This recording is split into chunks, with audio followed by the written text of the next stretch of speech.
we have some fun ones here. Mr. Jared Goff is coming off a massive 5 touchdown game. Of course, I played him in my home league. That's why he went off. Going against Caleb Williams, who is the other quarterback up against the Dallas Cowboys this week. So that's why it's the interesting topic because he's going against the Dallas Cowboys, whereas Jared Goff's going against Baltimore. So I'm going to let you go first, Justin, and I'm just going to pick what you don't pick. Yeah, I mean, Caleb is technically projected more points by 0.8. That's such a little number in comparison to like where we probably will actually see. And in fact, Dallas actually gives up only one more point than Baltimore's defense does to the quarterback position. So this really comes down to skill level, the offense, who's better, who's got better opportunities, which offense is going to gel more. And I came in today thinking Caleb Williams. I was going to fight for Caleb Williams. He's got everything that he needs to do to be good.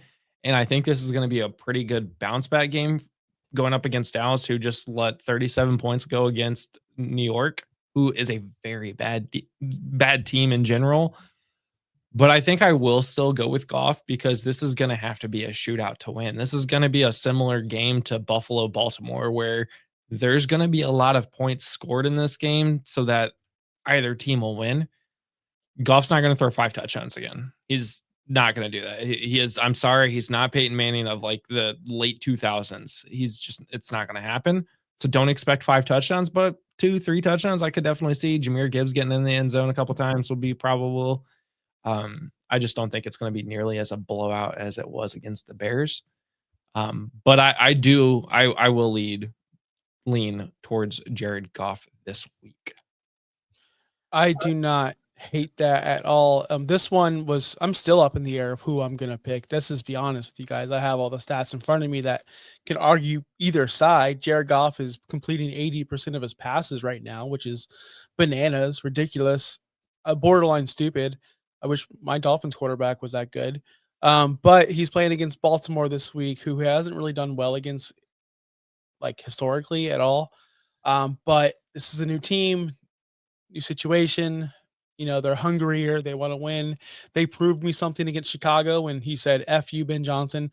By the way, I'm not a real sports fan. I don't really care if the Dolphins win or lose. I don't care if sports teams win or lose. So I was talking to my Lions friend, my Lions fan, who is a friend. My friend who is a Lions fan. And I'm like, why did you guys get so mad about Ben Johnson? It's not like he screwed you guys and this and that. Oh, he just went to the Bears. And I forget being so out of the actual fandom that people do still get mad about other people leaving and improving their careers to they literally have David Montgomery. Well, he's just mad. I'm like, why were you guys so mad? Explain to me. It's not like he pulled a Liam Cohen where he told the Buccaneers, no, I'm good, I'm staying. And then all of a sudden took a private jet to Jacksonville and signed under and told him that his kids were sick. That's why he couldn't pick up the phone.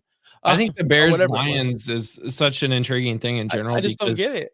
That Ben Johnson going to the Bears is interesting, but St. Brown, and they also have another brother duo. One is on the Lions and one is on the Bears. They have 2 sets of brothers on both teams. And I find that fascinating. It's a lot of in-house rivalries already in the inner division. So it's interesting. So it is interesting, but I'm just going to say this real quick. I'm going Caleb Williams.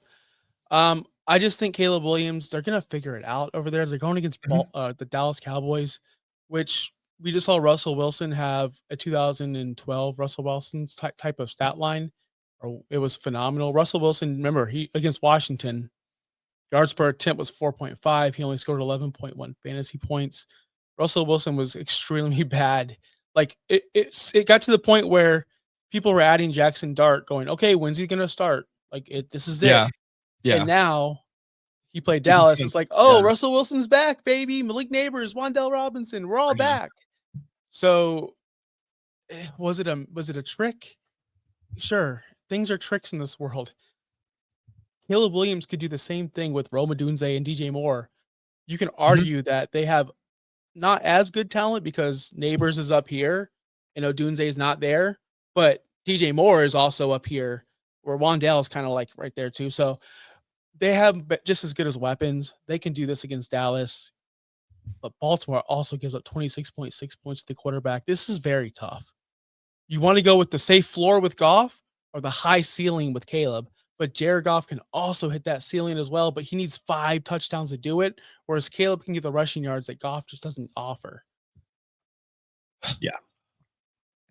I'm going Caleb Williams and just throw my hands up.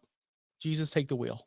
I don't hate it. I mean, I went all the way until today thinking I'm going to pick Caleb Williams here, but then I looked at the defensive points per game given up to the quarterback position, and it wasn't enough for me to steer away from Jared Goff. I know he's projected less.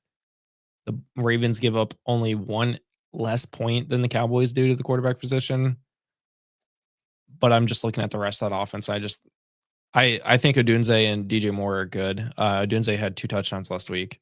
DJ Moore is apparently disappeared. Don't know where he's at. DeAndre Swift's not getting going. I have more question marks on the Bears offense than I do the Lions offense right now.